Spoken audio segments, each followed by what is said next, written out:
రాష్ట్రంలోని నిరుద్యోగులకు రెండింతల మేలు కలిగించే నిర్ణయం దిశగా అడుగులు పడుతున్నాయి. తెలంగాణ స్టేట్ సివిల్ సర్వీసెస్ పేరుతో గెజిటెడ్ కేటగిరీ ఉద్యోగాల భర్తీని చేపట్టే ప్రతిపాదనను రాష్ట్ర ప్రభుత్వం టీఎస్పీఎస్సీ నిశితంగా పరిశీలిస్తున్నాయి. గతంలో గ్రూప్ 1, గ్రూప్ 2 పరీక్షల్లో చోటు చేసుకున్న పరిణామాల కారణంగా స్టేట్ సివిల్ సర్వీసెస్ ప్రతిపాదన ముందుకు వచ్చింది.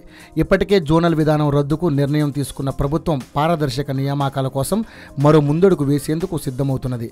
ఉద్యోగ నియామకాలు తెలంగాణ యువతకు మేలు చేసేలా ఉండాలని, ప్రజానికానికి మెరుగైన పాలన అందించేందుకు బాటలు వేయాలని భావించిన రాష్ట్ర ప్రభుత్వం ఈ క్రమంలో ప్రతిపాదనలు కోరుతూ కమిటీని నియమించింది. ఉస్మానియా విశ్వవిద్యాలయం మాజీ వీసీ, ఏపీపీఎస్సీ మాజీ చైర్మన్ రామకృష్ణయ్య నేతృత్వంలోని కమిటీ లోతైన అధ్యయనం చేసి స్టేట్ సివిల్ సర్వీసెస్ విధానంపై నివేదిక రూపొందించింది. ఈ నివేదికను టీఎస్పీఎస్సీ ద్వారా రాష్ట్ర ప్రభుత్వం తెప్పించుకుంది. దాన్ని సాధారణ పరిపాలనా శాఖ క్షుణ్ణంగా అధ్యయనం చేస్తున్నది. ఇటీవలే రాష్ట్ర ప్రభుత్వ ప్రధాన కార్యదర్శి ఈ విధానంపై ప్రాథమికంగా చర్చించారని సమాచారం. జోనల్ విధానం రద్దు వల్ల స్టేట్, జోనల్ క్యాడర్లోని పోస్టులలో మెజారిటీ రాష్ట్ర స్థాయి పోస్టులుగా మారబోతున్నాయి. రాబోయే కొలువులు కూడా ఇదే పద్ధతిలో ఉండబోతున్నాయి. ఈ నేపథ్యంలో స్టేట్ సివిల్స్ ద్వారా వాటిని భర్తీ చేసే అవకాశం ఉంది.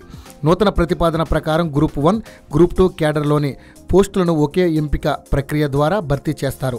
ప్రిలిమినరీ పరీక్ష, మెయిన్స్ తదుపరి ఇంటర్వ్యూ ద్వారా వారి మెరిట్ ఆధారంగా గ్రూప్ 1 లేదా గ్రూప్ 2 పోస్టులకు ఎంపికయ్యే అవకాశం ఉంటుంది.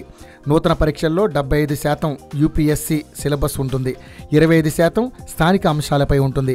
అన్ని రాష్ట్రాలకు చెందిన పబ్లిక్ సర్వీస్ కమిషన్లు తమ నియామకాల్లో యూపీఎస్సీ సిలబస్లో 75% ఉండాలని ఇటీవల ఆమోదించిన యూపీఎస్సీ మార్గదర్శకాలు పేర్కొంటున్నాయి.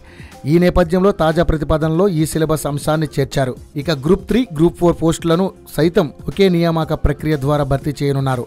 స్క్రీనింగ్ పరీక్ష, ఆ తదుపరి మెయిన్స్ నిర్వహించి ఈ కేటగిరీలోని పోస్టులను భర్తీ చేస్తారు.